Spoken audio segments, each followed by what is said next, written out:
اللہ تعالیٰ نے نبی اکرم صلی اللہ علیہ وسلم کے حوالے سے قرآن مجید میں یہ بیان کیا ہے کہ الفاظ کا صحیح استعمال ہونا چاہیے، اور ان الفاظ میں اگر کہیں کوئی شبہ پڑتا ہو تو شبہ کی طرف جانے کی بجائے ایسے الفاظ استعمال کرنے چاہیے جس سے وہ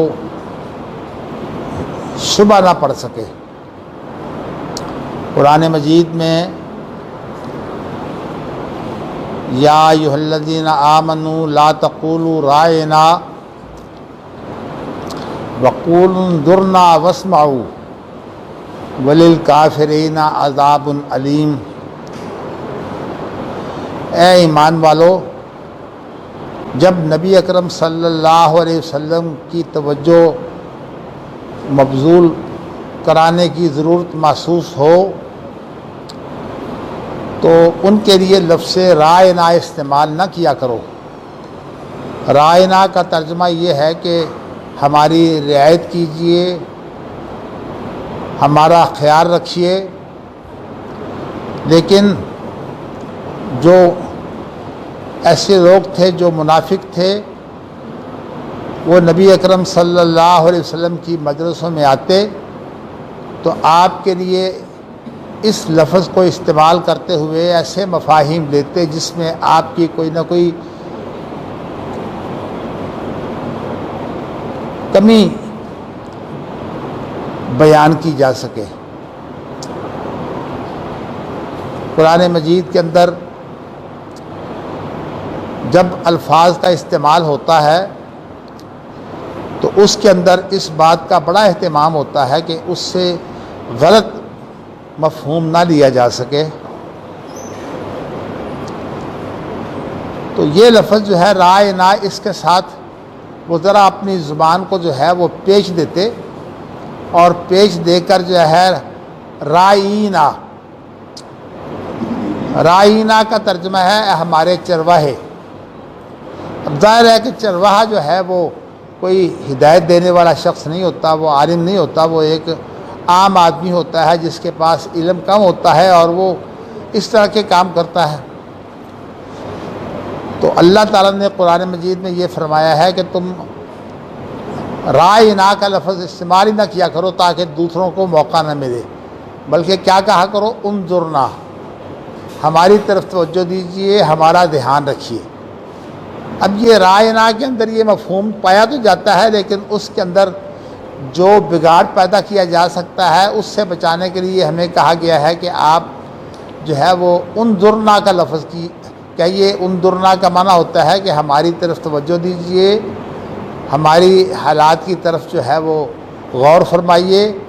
اس سے ان کا مقصود یہ ہوتا ہے کہ نبی اکرم صلی اللہ علیہ وسلم جو ہے وہ ان کا دھیان رکھیں۔ تو یہ جو چیز ہے اس سے یہ بتایا جاتا ہے کہ اصطلاحات کی بڑی حیثیت ہے۔ آج میں آپ کے لیے ایک ایسی اصطلاح، اس کی حقیقت بیان کرنا چاہتا ہوں جو ہمارے دینی علوم میں اکثر استعمال ہوتی ہے، لیکن اس کا مفہوم جو ہے وہ کچھ اور سمجھا جاتا ہے۔ میں نے جو آیت پڑھی ہے وہ آیت یہ پڑھی ہے، ثم جعلناک علی شریعۃ من الامر فاتبعھا ولا تتبع اہواء الذین لا یعلمون۔ یہ 25ویں سپارے کی آیت ہے۔ اس کے اندر نبی اکرم صلی اللہ علیہ وسلم کو یہ حکم دیا گیا ہے کہ ہم نے آپ کے لیے ایک متعین رستہ جو ہے وہ طے کر دیا ہے۔ آپ کے لیے ایک رستہ جو ہے ہم نے متعین کر دیا ہے، آپ نے بھی اس رستے کی پیروی کرنی ہے۔ آپ نے ان چیزوں کی پرواہ نہیں کرنی جو لوگ اپنی خواہشات کی تکمیل چاہتے ہیں، اور وہ اپنی خواہشات کو پورا کرنے کے لیے کوئی نہ کوئی راہیں نکال لیتے ہیں، اور ان لوگوں کی پیروی کرتے ہیں جو اللہ تعالیٰ کے فرمانبردار نہیں ہیں۔ ولا تتبع اہواء الذین لا یعلمون، تو ان لوگوں کی خواہشات کی پیروی نہ کیجیے جو شریعت سے ناواقف ہیں، جو دین سے ناواقف ہیں۔ میں نے کل بھی یہ بات بیان کی تھی کہ دین سے مراد اللہ کی پابندی ہوتی ہے، اور پھر اس کے بعد اس پابندی کے بعد انسان جو اللہ سے محبت کرتا ہے اور اس محبت کے نتیجے میں جو چیزیں مارد وجود میں آتی ہیں وہ تمام کی تمام جو ہیں وہ دین کہلاتی ہیں۔ لیکن اس دین کے اندر تمام انبیاء نے یہی جو ہے وہ ہمیں دعوت دی ہے، ہمیں یہی رستہ دکھایا ہے کہ ہمیں اللہ سے وابستہ رہنا ہے۔ لیکن ان انبیاء کی اپنے حالات کے مطابق شریعت کا کچھ فرق بھی ہوتا ہے، بعض مسائل میں انبیاء کی شریعتوں کا فرق موجود ہے، اور خاص طور پر وہ کام جو انبیاء جو ہے وہ اختیار کر لیں وہ پھر انبیاء کے اختیار کرنے سے شریعت بن جاتے ہیں۔ جیسے کہ قرآن مجید کے اندر حضرت یعقوب علیہ السلام کے بارے میں ہے، کل الطعام کانت حلا لبنی اسرائیل، کل الطعام کانا حلا لبنی اسرائیل الا ما حرم اسرائیل علی نفسہ، تمام کھانے جو ہیں وہ بنی اسرائیل کے لیے حلال تھے سوائے ان کھانوں کے جو یعقوب علیہ السلام نے خود چھوڑے تھے، خود استعمال نہیں کیے تھے۔ تو اس کا مطلب یہ ہے کہ نبی اگر کسی چیز پر عمل چھوڑ دے تو وہ چیز بھی جو ہے وہ شریعت میں جائز نہیں رہتی۔ اس سے ہمیں یہ مسئلہ علم میں آیا کہ نبی جو بات کہتا ہے ہمیں وہ بھی ماننا ہے، اور نبی جو عمل کرتا ہے ہمیں وہ بھی ماننا ہے۔ بلکہ اگر نبی جو ہے وہ کسی بارے میں خاموشی اختیار کر لے تو اس کا معنی بھی یہ ہے کہ جو کچھ نبی نے بیان کر دیا ہے اس کو تو ہمیں اختیار کرنا چاہیے۔ جیسے کہ قرآن مجید کے اندر ایک اور جگہ ہدایت ہے، یا ایھا الذین آمنوا لا تسألوا عن اشیاء ان تبد لکم تسؤکم، اے ایمان والو تمہیں زیادہ سوالات نہیں کرنے چاہیے، اس لیے کہ ایسے سوالات بھی ہوتے ہیں کہ ان کا اگر جواب دیا جائے تو پھر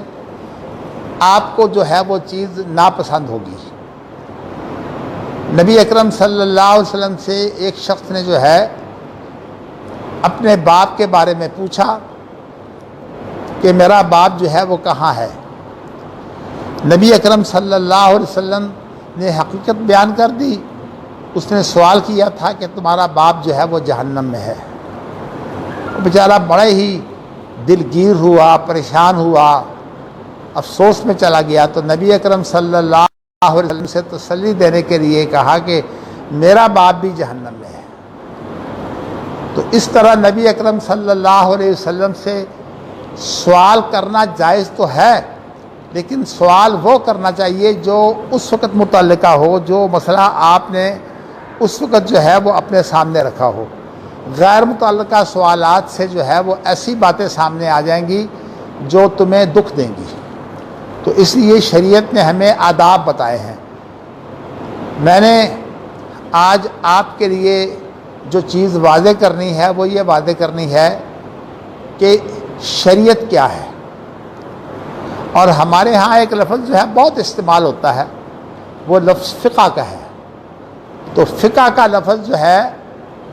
ہم جب فقہ کا لفظ بولتے ہیں تو اس سے مراد عام طور پر جو ہے وہ شریعت لی جاتی ہے۔ یہی وجہ ہے کہ انگریزی زبان میں ایک لفظ ہے جورس پروڈنس، اس سے مراد جو ہے وہ فقہ لی جاتی ہے۔ تو عام طور پر قانون دانوں میں جب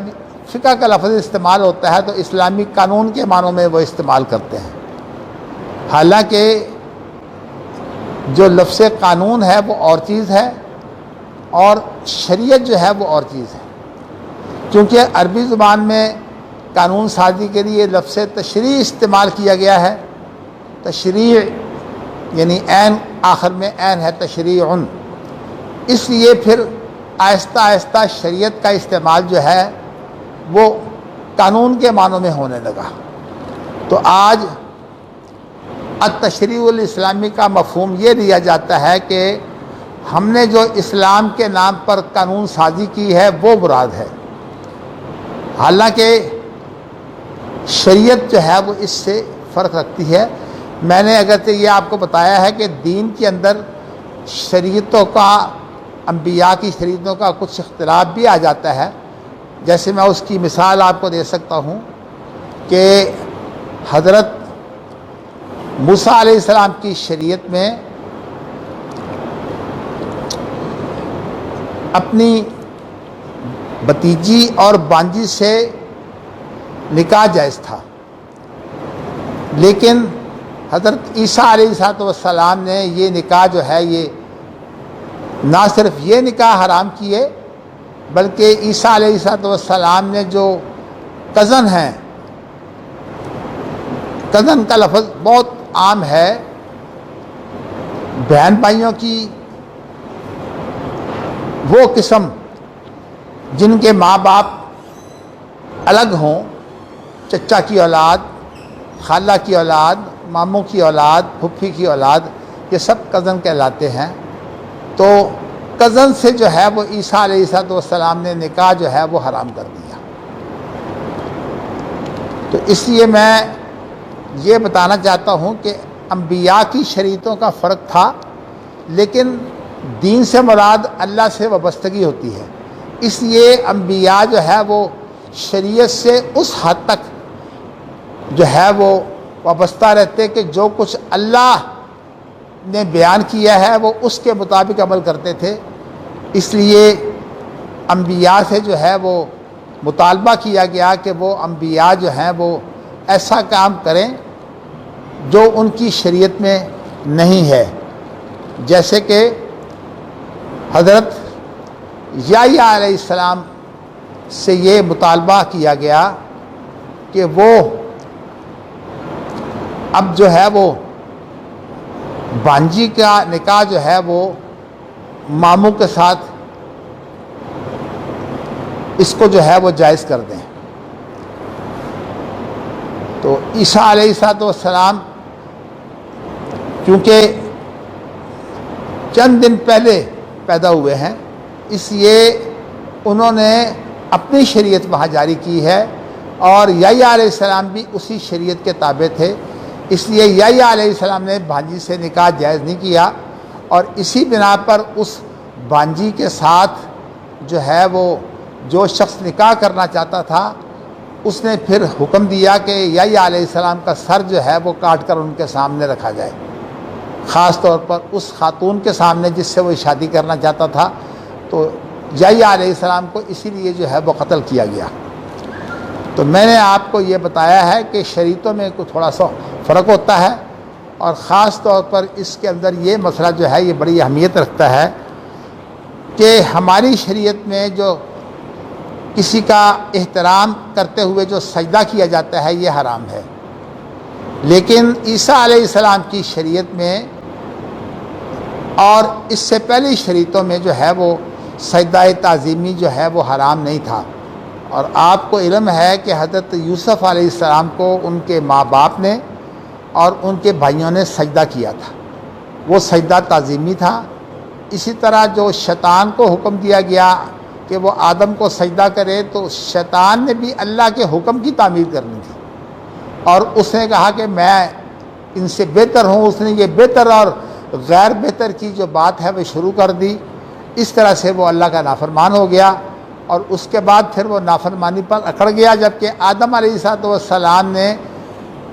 اگر کوئی غلطی ہوئی، جیسے کہ انہوں نے جنت کے اندر وہ پھل کھا لیا تھا جس سے منع کیے گئے تھے، تو انہوں نے پھر اللہ سے برابر معافی مانگی، اور ایک عرصہ جو ہے ربنا ظلمنا انفسنا وَإِن لَّمْ تَغْفِرْ لَنَا وَتَرْحَمْنَا لَنَكُونَنَّ مِنَ الْخَاسِرِينَ جو ہے یہ دعائیں کرتے رہے، اللہ سے معافی مانگتے رہے، اور یہ دعا جو ہے یہ بڑی اہم ہے۔ آج بھی اپنے گناہوں کی معافی کے لیے جو ہے وہ اس سے بہتر کوئی دعا نہیں ہے۔ ربنا ظلمنا انفسنا وَإِن لَّمْ تَغْفِرْ لَنَا وَتَرْحَمْنَا لَنَكُونَنَّ مِنَ الْخَاسِرِينَ۔ اور اس دعا کے قریب قریب جو دعا ہے وہ ہے لا الہ الا انت سبحانک انی کنت من الظالمین۔ یہ حضرت یونس بن متیٰ کی دعا ہے۔ حضرت یونس بن متیٰ جو ہے وہ کسی معاملے میں ذہنی الجھاؤ کی وجہ سے اللہ کی اجازت کے بغیر جو ہے وہ اس علاقے سے نکل گئے تھے جہاں عذاب آنے والا تھا، تو اللہ تعالیٰ نے ان کی پکڑ کر لی اور انہیں مچھلی کے پیٹ میں قید کر دیا گیا تھا۔ اس واقعہ کو آپ جانتے ہیں، اس لیے میں اس کی تفصیل میں نہیں جاتا، لیکن جو دعا انہوں نے کی تھی وہ یہ تھی لا الہ الا انت سبحانک انی کنت من الظالمین۔ تو اللہ تعالیٰ نے اس دعا کی وجہ سے پھر ان کے لیے جو فیصلہ تھا اپنا وہ بدل دیا۔ پہلے یہ فیصلہ تھا کہ یونس علیہ السلام جو ہے وہ قیامت تک مچھلی کے پیٹ میں رہیں گے، تو اللہ نے فیصلہ بدل دیا۔ اس مچھلی نے جو ہے وہ یونس علیہ السلام کو باہر آ کر اگل دیا،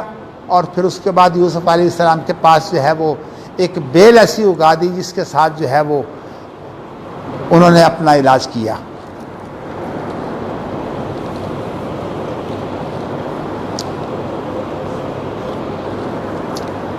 اور جو مچھلی کے پیٹ کے اندر رہنے کی وجہ سے ان کی جلد وغیرہ متاثر ہو گئی تھی، اللہ نے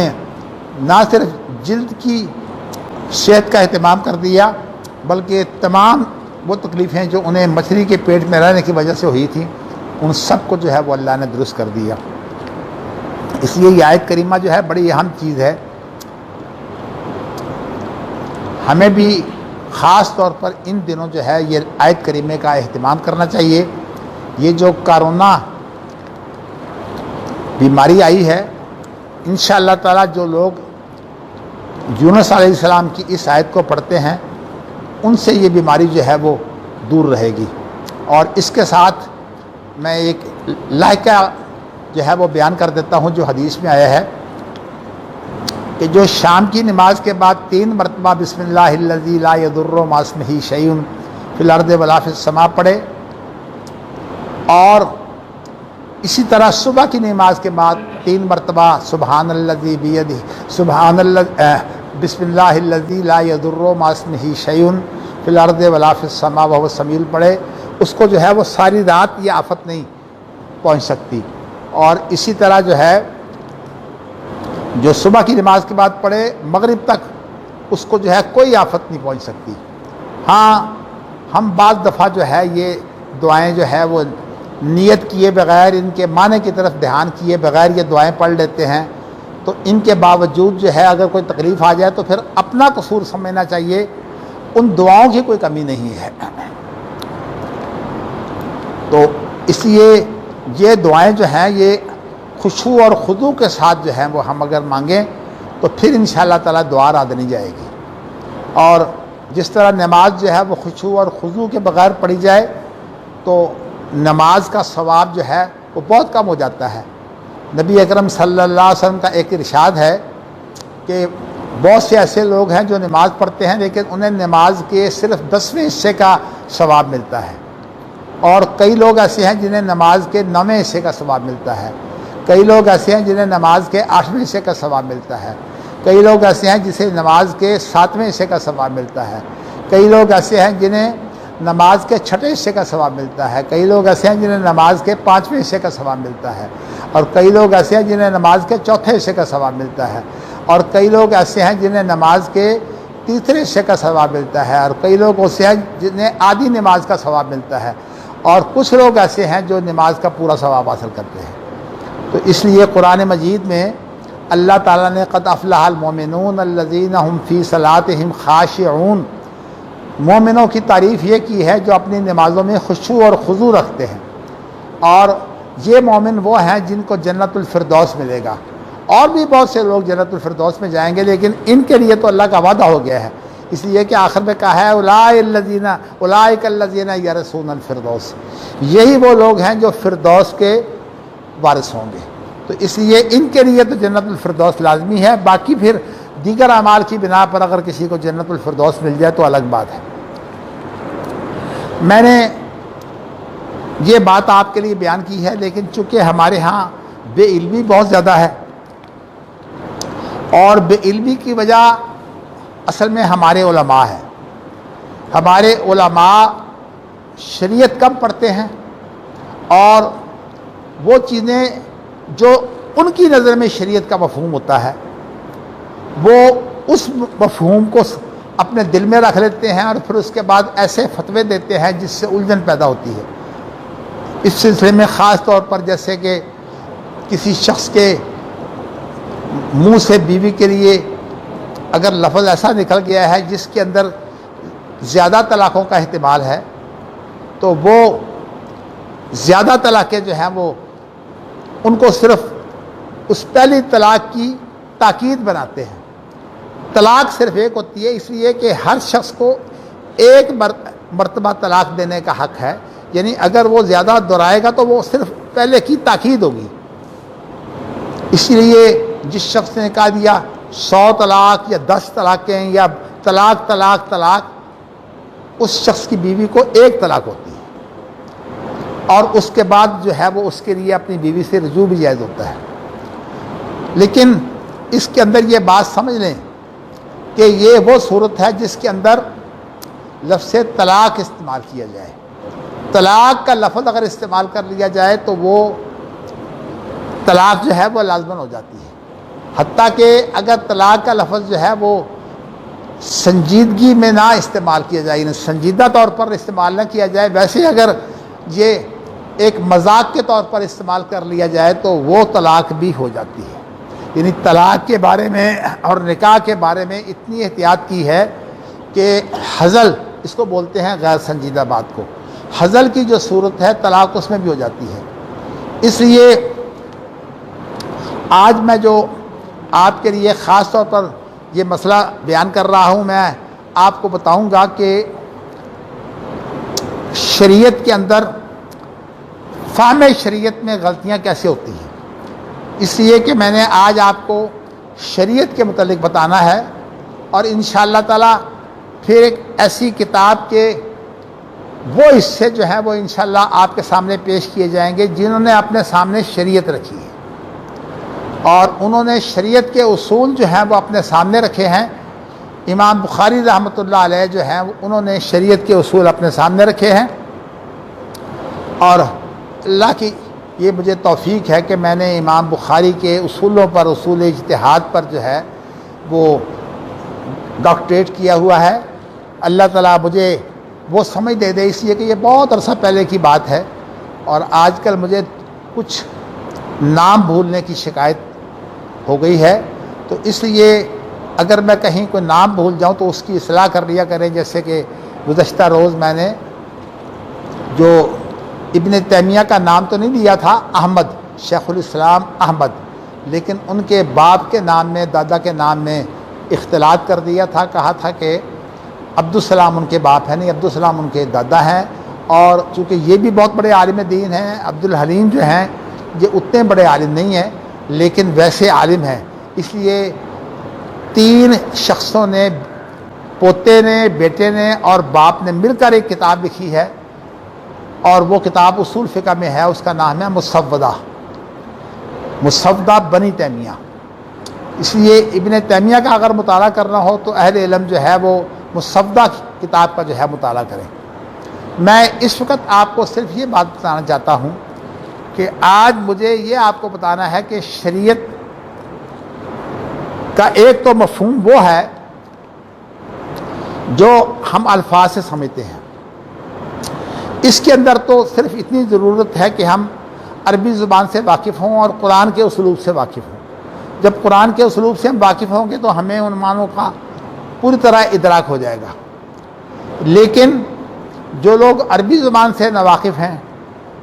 وہ اگر اس کا مفہوم جو ہے وہ اپنے پاس سے ایسا بیان کرنے لگیں جس کے اندر ان کی عقل جو ہے وہ معیار حق ہو، تو وہ مفہوم قرآن مجید کا قطعاً مفہوم نہیں ہوتا، بلکہ اس سے گناہ ہوتا ہے۔ اس لیے قرآن مجید کے بارے میں جو ہے وہ کوئی بات ایسی نہیں کہی جا سکتی جو خود اللہ نے اس کا مفہوم بتایا ہے اس کے مخالف ہو۔ لیکن میں ساتھ ہی آپ کو یہ بتانا چاہتا ہوں کہ قرآن مجید کا جو مفہوم ہے، یہ مفہوم کیا ہو سکتا ہے، اس کو بتانے کے لیے اللہ تعالیٰ نے اپنے انبیاء کو بھیجا ہے۔ اگرچہ ان دنوں لوگ اسلام کے لیے یہ چاہتے تھے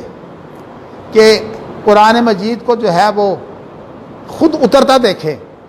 اور ایک کتاب جو ہے وہ آسمان سے اترے اور محمد صلی اللہ علیہ وسلم اس کتاب کو پکڑ لیں، تو نبی اکرم صلی اللہ علیہ وسلم فرمایا کہ یہ تو وہی مطالبے ہیں جو پہلے غلط کار لوگ کرتے رہے ہیں۔ تو اللہ تعالیٰ جس انداز سے چاہتے ہیں اس انداز سے اپنی ہدایت بھیجتے ہیں۔ اگر ایسی کتاب جو ہے اللہ اتار دیتے تم اس کتاب کو ہی غائب کر دیتے، تو یہ کام جو ہے کتاب ہی غائب ہو جاتی۔ اس لیے اللہ تعالیٰ نے قرآن مجید کو اتارا اور اس کی حفاظت اللہ تعالیٰ نے انسان کے سینے سے کی ہے۔ قرآن مجید کی حفاظت کا اصل ذریعہ جو ہے وہ انسان کا سینہ ہے۔ اس کے علاوہ اس کی حفاظت کے دیگر ذرائع جو ہیں سب متبادل ذرائع ہیں، حقیقی ذریعہ صرف سینہ ہے۔ اسی لیے قرآن مجید میں اللہ نے بیان کر دیا بل ہوا آیات بینات فی صدور الذین اوتوا العلم، کیونکہ اللہ تعالیٰ نے ہمارے اوپر یہ مہربانی کی ہے کہ ہم قرآن مجید کی مختلف قراتوں کو جو ہے وہ اس ادارے میں جو ہے وہ پڑھتے ہیں اور ان کے باریک فرق ادائیگی کے ہم جانتے ہیں۔ اس لیے قرآن مجید کے سمجھنے کے، قرآن مجید پڑھنے کے جو اسلوب ہیں اس کے لیے جو ہے وہ علم قراءات ہے، یا اسے ہم دوسری زبان میں یہ کہہ سکتے ہیں اصول قرآن۔ اس وقت میں اصول قرآن کے بارے میں آپ سے کوئی بات نہیں کرنا چاہتا، اس لیے کہ بات اور طرف نکل جائے گی۔ تو میں آپ کو بتانا یہ چاہتا ہوں کہ اللہ تعالیٰ نے اپنے نبی کو جو ہے اس کا مفہوم بتا دیا ہے، اور نبی اکرم صلی اللہ علیہ وسلم جب اللہ کی طرف سے وحی آ جاتی تو پھر وحی کے علاوہ کوئی مفہوم بیان نہیں کرتے تھے۔ جیسے کہ ایک شخص نے جو ہے وہ اس آیت کو سمجھنے میں غلطی کر لی، من الخیط الابیض من الخیط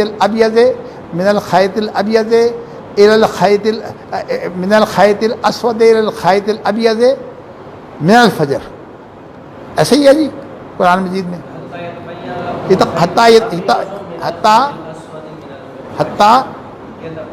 یتبین لکم الخیط الاسود من الخیط خیط الابیض من الاسود۔ جی چلو جی، یہ جو ہے وہ آیت ہے۔ تو ایک صحابی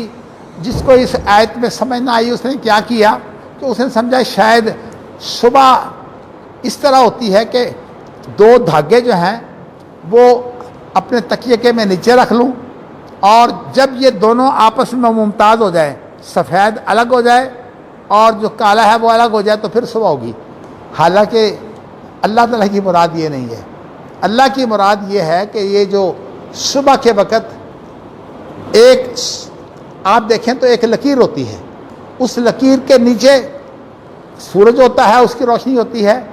سورج اس وقت نظر نہیں آتا، اور اس کے اوپر جو ہے وہ ایک ساری سیاہی ہوتی ہے، لیکن اس سے 20 منٹ سے لے کر آدھا گھنٹہ پہلے ایک اور سفیدی نظر آتی ہے، اور وہ اس طرح جیسے کہ بھیڑیا یا کتا اپنی دم اٹھا لیتے ہیں نا، تو اس طرح جو ہے وہ سفیدی جو ہے وہ بھیڑیے کی دم کی طرح اٹھی ہوتی ہے، اور وہ جو ہے وہ صبح کاذب ہوتی ہے، جھوٹی صبح ہے، وہ حقیقی صبح نہیں ہے۔ اسی لیے نبی اکرم صلی اللہ علیہ وسلم نے فرمایا کہ وہ صبح جو ہے اس میں تم کھاتے پیتے رہو یہاں تک کہ حتی یتبین لکم الخیط الابیض من الخیط الاسود من الفجر، کہ فجر کا جو ہے وہ دھاگا سفید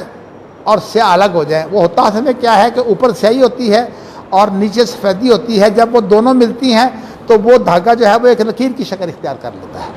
تو میں نے آپ کو یہ بتانا ہے کہ قرآن مجید کا مفہوم وہ ہے جو نبی اکرم صلی اللہ علیہ وسلم سمجھتے ہیں۔ اب ذرا بات میں اس لیے آپ کے سامنے واضح کرنا چاہتا ہوں کہ ایک اور اصطلاح ہے جو اگرچہ ضمناً ہے لیکن آپ کے سامنے ہونی چاہیے۔ ایک ہمارے ہاں لفظ استعمال ہوتا ہے سنت کا، اور ایک ہمارے ہاں لفظ استعمال ہوتا ہے حدیث کا۔ عام لوگ جو ہیں وہ سنت اور حدیث میں فرق نہیں سمجھ سکتے۔ سنت سے مراد نبی اکرم صلی اللہ علیہ وسلم کا اپنا قول، اپنا فعل، حتیٰ کہ آپ کی خاموشی اور آپ کی جو ہے وہ چیزیں جو نبی اکرم صلی اللہ علیہ وسلم نے جو ہے وہ ان کو برقرار رکھا ہے، سنت سے مراد یہ ہوتا ہے۔ حدیث میں وہ تمام چیزیں جو ہیں وہ روایت کر دی جاتی ہیں جن کے اندر نبی اکرم صلی اللہ علیہ وسلم کا قول موجود ہو یا فعل موجود ہو یا آپ کی خاموشی موجود ہو۔ جس میں آپ کی خاموشی ہو، امام بخاری نے ایک باب باندھا ہے کہ نبی اکرم صلی اللہ علیہ وسلم کی خاموشی تو حجت ہے اور آپ کے علاوہ کسی کی خاموشی حجت نہیں ہے۔ تو اس لیے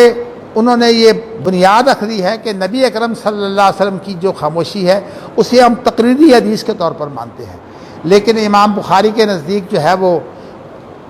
حدیث اگر کسی صحابی کا قول ہو یا کسی تابعی کا قول ہو تو وہ خاموشی صحابی کی اور تابعی کی جو ہے وہ حجت نہیں ہوتی۔ اس لیے قرآن مجید کا مفہوم جو ہے وہ صرف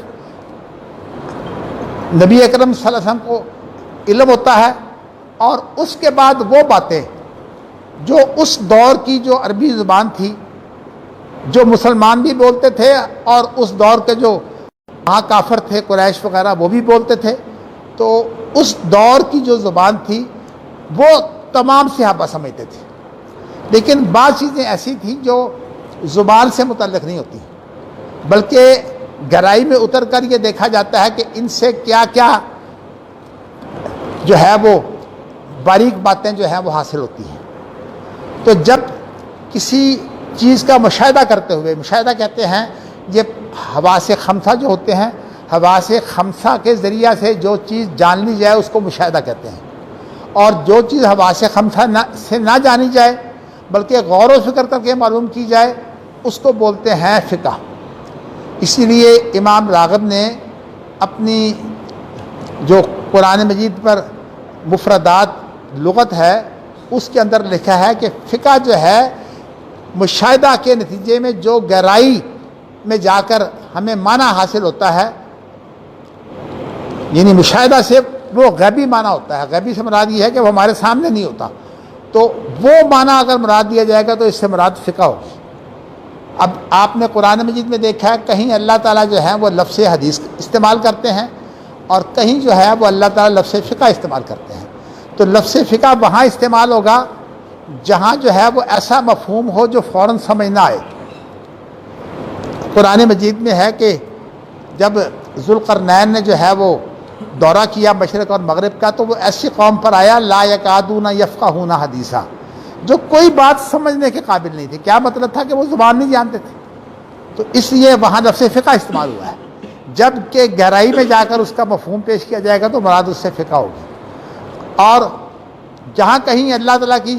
کوئی لفظی بات ہوگی اس کو قرآن مجید نے جگہ جگہ جو ہے وہ حدیث کہا ہے۔ یہ سنت جو میں نے آپ کے سامنے تعریف کی ہے، اس سنت کو جب صحابی اللہ کے رسول سے بطور خبر بیان کرتا ہے، یعنی اللہ کے رسول کو صحابہ تو دیکھتے ہیں، انہوں نے آپ سے جو خبریں بیان کی ہیں، حتیٰ کہ وہ چیزیں جو آپ کے زمانہ میں تھیں ظاہری طور پر وہ آپ کے سامنے نہیں ہوئیں، نبی اکرم صلی اللہ علیہ وسلم کا چونکہ یہ فریضہ ہے کہ اپنے زمانہ میں جو چیز ان کے سامنے ہو وہ اس کے بارے میں جو ہے وہ اگر غلط ہو تو اس کی تصحیح کر دیں۔ اس لیے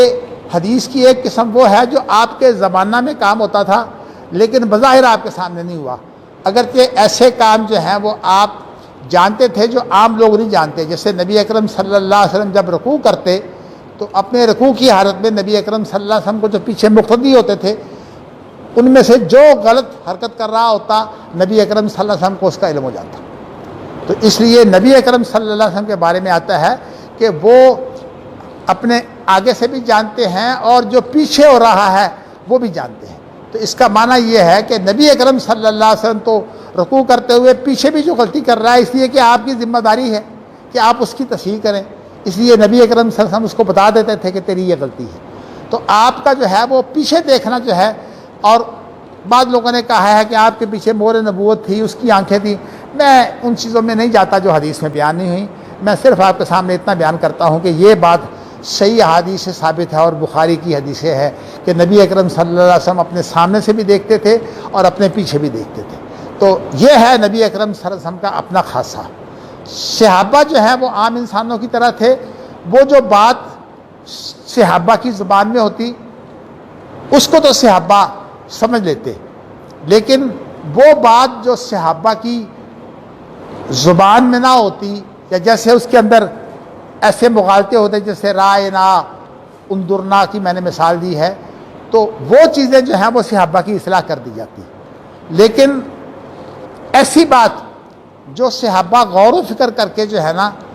معلوم کرتے تھے، ویسی بات جو ہے وہ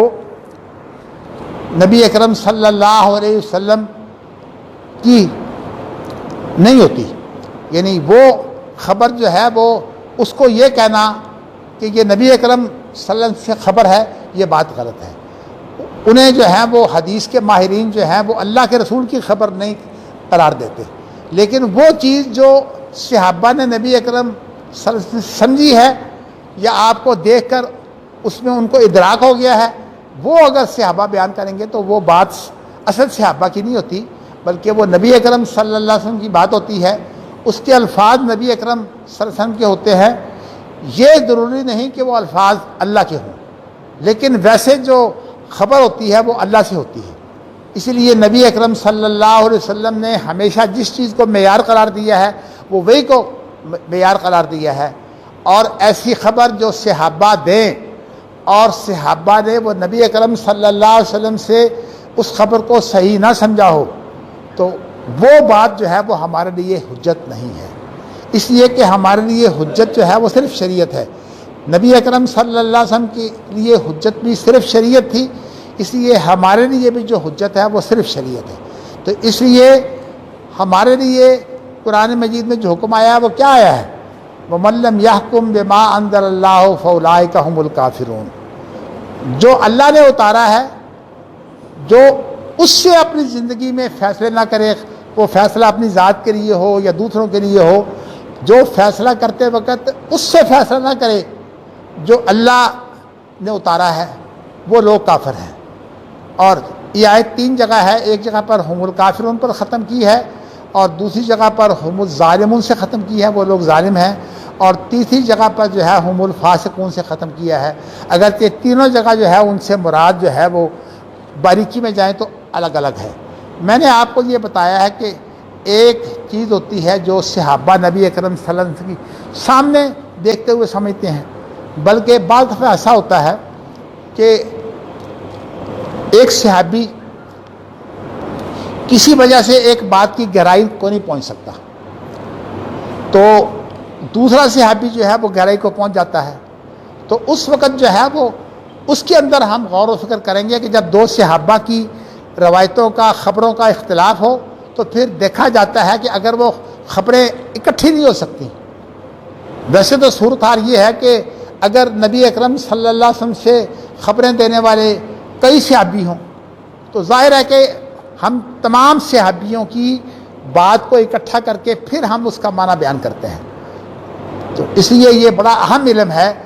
حدیثوں کو اکٹھا کر کے ان کا مفہوم بیان کرنا. امام شافعی نے اس کے لیے یہ بیان کیا ہے کہ یہ بالکل ایسے ہے جیسے کوئی واقعہ ہو جاتا ہے کسی جگہ پر اور گواہان جو آتے ہیں، کسی کو آدھے واقعے کا علم ہوتا ہے، کسی کو ایک قصے کا، جو پیچھے کھڑا ہے ہجوم کے پیچھے اس نے کوئی بات دیکھی کوئی نہیں دیکھی، تو وہ کہتے ہیں کہ جب تک تمام احادیث اکٹھی نہ کر لیں اس کا مفہوم متعین نہیں ہوتا. تو اس لیے اہل علم کا یہ کام ہے کہ وہ حدیثوں کو اکٹھا کر کے جو ہے وہ مفہوم بیان کرتے ہیں. انشاءاللہ میں اس کے لیے جو ہے وہ قاعدے بیان کروں گا تفصیل سے، لیکن آج میں جو بات آپ کے سامنے رکھنے لگا ہوں وہ یہ ہے کہ نبی اکرم صلی اللہ علیہ وسلم کی وہ بات جو صحابی نے جو ہے وہ ایک صحابی نے زیادہ سمجھ لی اور ایک صحابی نے کم سمجھی، تو اس وقت پھر وہ دونوں جمع نہیں ہو سکتی. تو جمع نہیں ہو سکتی تو پھر ہمیں ترجیح دینی پڑے گی. اس کی مثال جو ہے وہ ابو رافع ہے. ابو رافع جو ہے یہ حضرت میمونہ کا غلام ہے. اور حضرت میمونہ کا جو رشتہ طے ہوا ہے نبی اکرم صلی اللہ علیہ وسلم سے، وہ ابو رافع نے طے کرایا ہے۔ یہ حضرت میمونہ کا غلام ہے اور یہ بچولہ تھا۔ ظاہر ہے کہ حضرت میمونہ خود تو بات نہیں کر سکتی تھی اپنے رشتے کے لیے،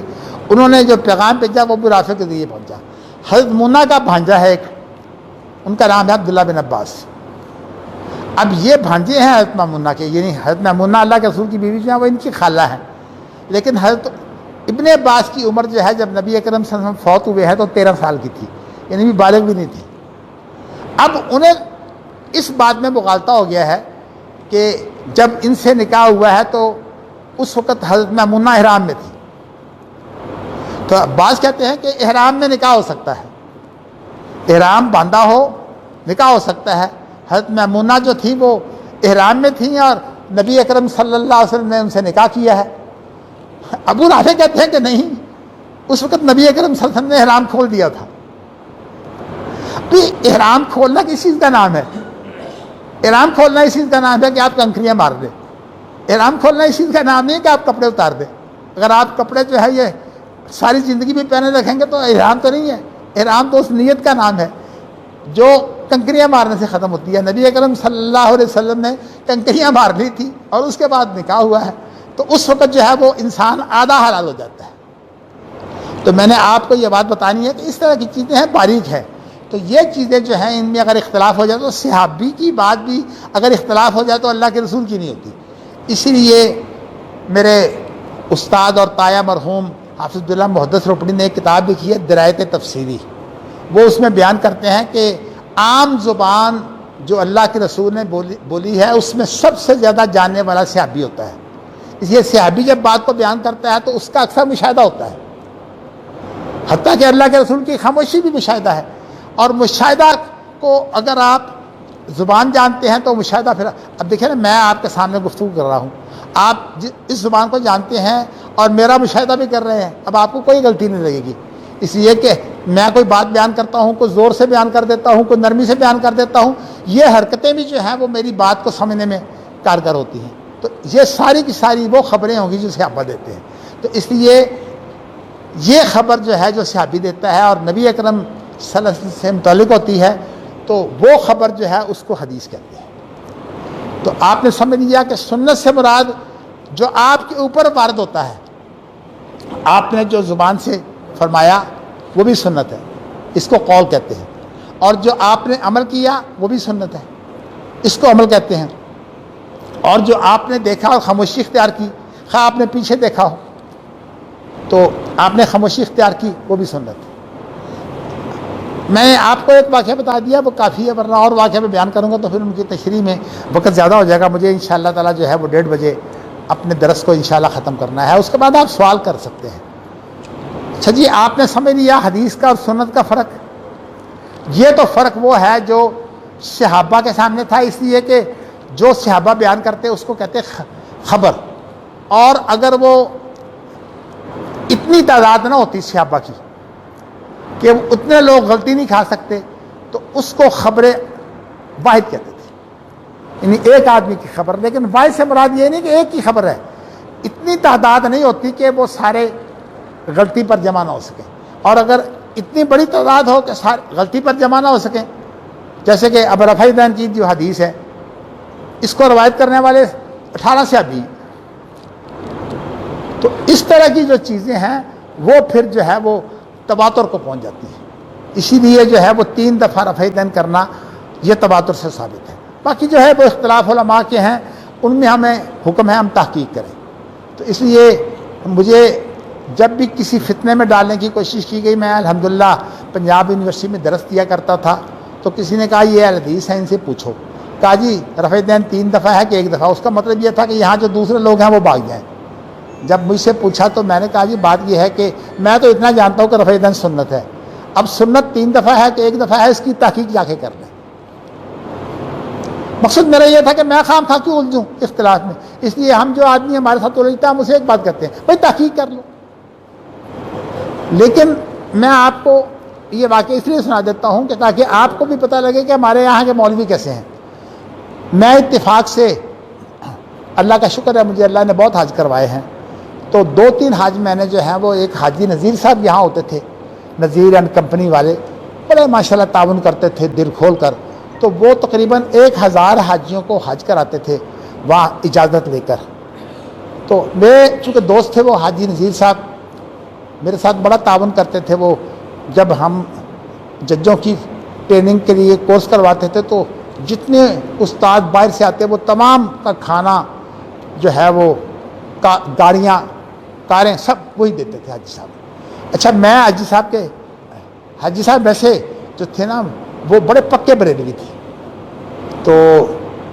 اب حاجی صاحب جو ہے ماشاءاللہ لیکن زبان بڑی میٹھی تھی۔ اب حاجی صاحب کا کیمپ تھا تو میں نے سوچا کہ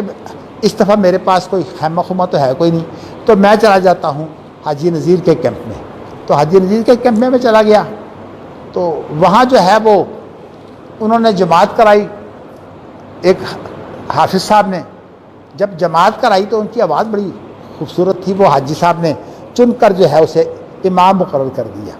جب اس نے نماز کرائی، خاص طور پر میں نے جو ہے مغرب کی نماز پڑھی اور عشاء کی نماز پڑھی، تو مجھے بڑے اچھے لگے۔ میں نے کہا کہ ان کی تجوید تھوڑی سی کمزور ہے، تو ہمارے ہاں تجوید کا بھی انتظام ہے۔ میں ان کے پاس چلا گیا، ان سے جا کر میں نے پوچھا کہ حضرت آپ کہاں سے ہیں؟ امام تھے، ہماری امامت کرواتے تھے۔ کہا کہ میں جامعہ اشرفیہ کا استاد ہوں۔ میں نے کہا ماشاءاللہ بڑی خوشی ہوئی، میں بھی جامعہ اشرفیہ کا پڑھا ہوا ہوں، میں نے الحمدللہ حدیث جامعہ اشرفیہ میں بھی پڑھی ہے، مولانا رسول خان میرے استاد ہیں۔ تو میں نے کہا میں بھی جامعہ اشرفیہ کا پڑھا ہوا ہوں۔ اچھا انہوں نے یہ بات میری سن تو نہیں لیکن خوش نہیں ہوئے، فوراً مجھے کہتے ہیں کہ یہ جو جوتی ہے جو آپ نے پہنی ہوئی ہے یہ میری اس طرح کی جوتی ہے،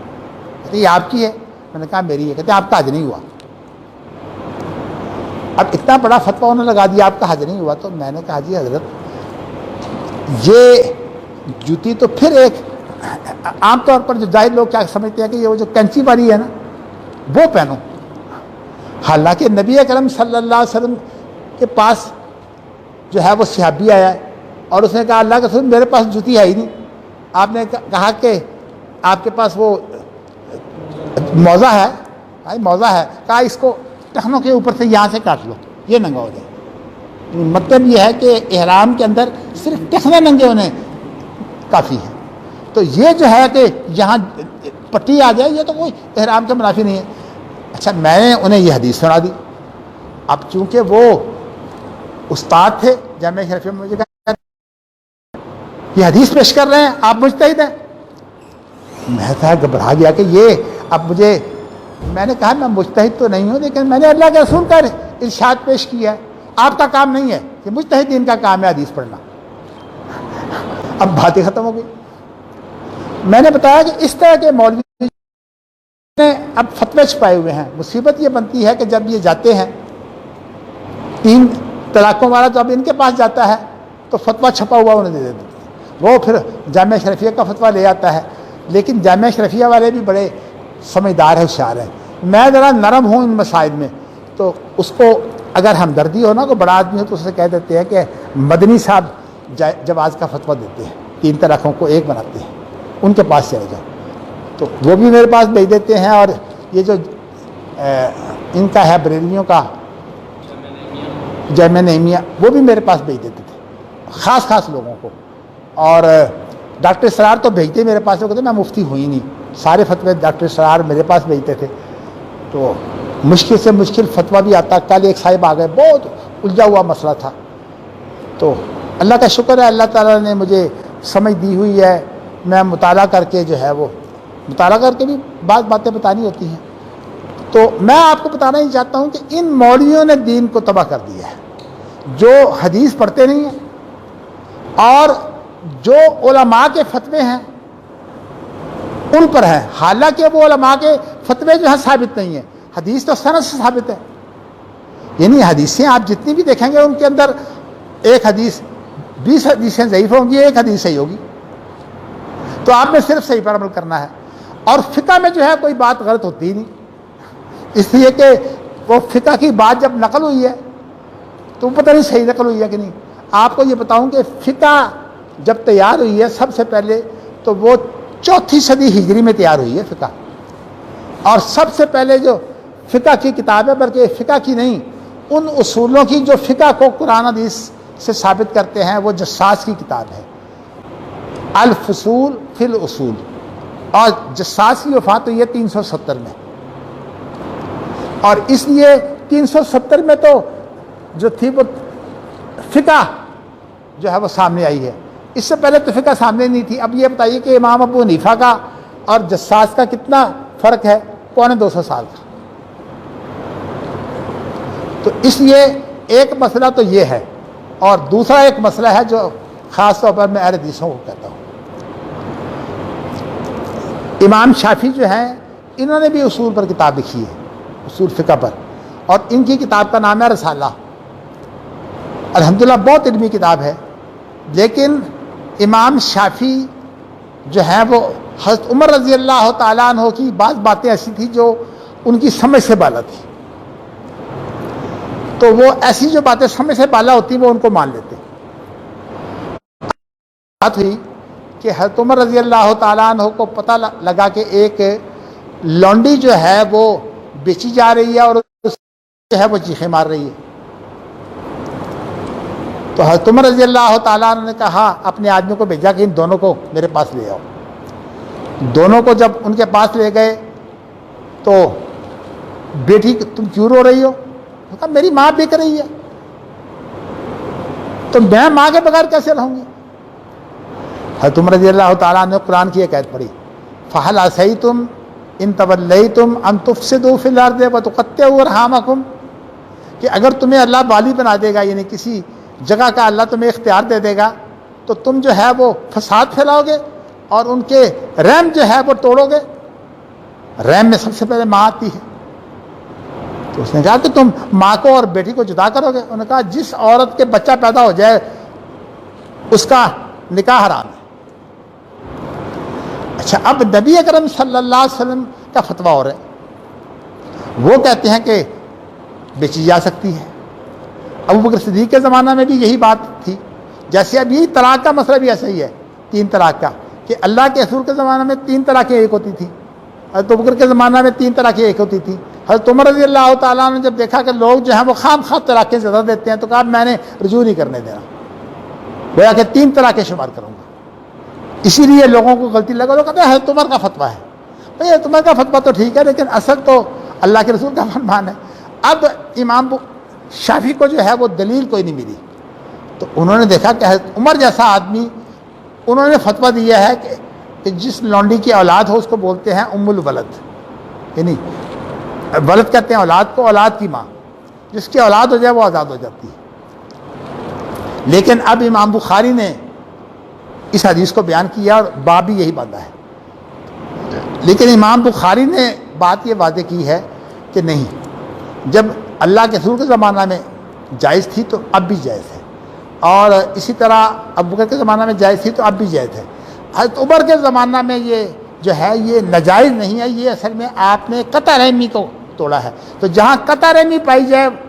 وہاں نہیں الگ ہونی چاہیے، اور جہاں قطع رحمی نہ ہو، مثال کے طور پر ام الولد میں ایک بچہ پیدا ہوا، وہ بچہ مر گیا، اب ہے تو یہ ام الولد، لیکن اب قطع رحمی کا کوئی مسئلہ نہیں ہے، تو اس صورت میں جو ہے وہ اس کی بیع جائز ہوگی۔ میں نے آپ کو بتایا کہ یہ وہ چیزیں ہیں جو علماء کو پتہ ہوتا ہے، تو میں آپ کو یہ بتانا چاہتا ہوں کہ علماء کی باتیں ہیں، علماء کے یہ فتوے ہیں، تو اس کے اندر جو ہے وہ اصل چیز یہ ہے کہ بات کو سمجھنا چاہیے۔ تو میں نے الحمدللہ آپ کو جو ہے بات کو سمجھانے کے لیے ایک کتاب اس لیے سامنے رکھ لی ہے تاکہ آپ کو بھی اطمینان ہو کہ میں بھی باتیں میں نہیں کر رہا، اس لیے کہ یہ شخص جو ہے یہ امام بخاری ہے، یہ بہت بڑا عالم ہے، حتیٰ کہ اس کو حق ہے کہ یہ امام شافعی پر بھی اعتراض کرے۔ انہوں نے امام شافعی نے کہا ہے کہ میں اس فتوے کو تقلیداً مانتا ہوں، یہ میں اس مسئلے میں حضرت عمر کی تقلید کرتا ہوں، تو میں یہ کہتا ہوں کہ جس کو علم نہ ہو وہ کسی کی تقلید بھی کر سکتا ہے، اس لیے میں فرقہ بندی میں نہیں پڑھتا۔ علم حاصل کرنا فرض ہے، اگر کوئی شخص علم حاصل نہیں کرے گا گناہگار ہوگا، لیکن اگر علم نہیں ہے تو پھر وہ بات، لیکن ایک بات ہے، امام ابو حنیفہ کی تقلید کرے گا تو سند کوئی نہیں ہے، وہ اپنے علماء سے جا کے پوچھے گا جس کی سند ہے. اس لیے کہ امام ابو حنیفہ سے تو سند کوئی نہیں ہے. امام محمد کی وہ کتابیں جو لکھی گئی ہیں ان میں جو چیز نہیں موجود وہ بغیر سند کے ہے. تو میں نے آپ کو یہ مسئلے بتائے ہیں. چلیے جی، وآخر دعوانا ان الحمد للہ رب العالمین.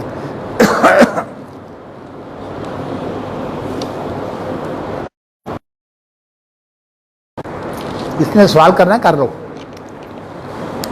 جو سوال بیٹھا ہوں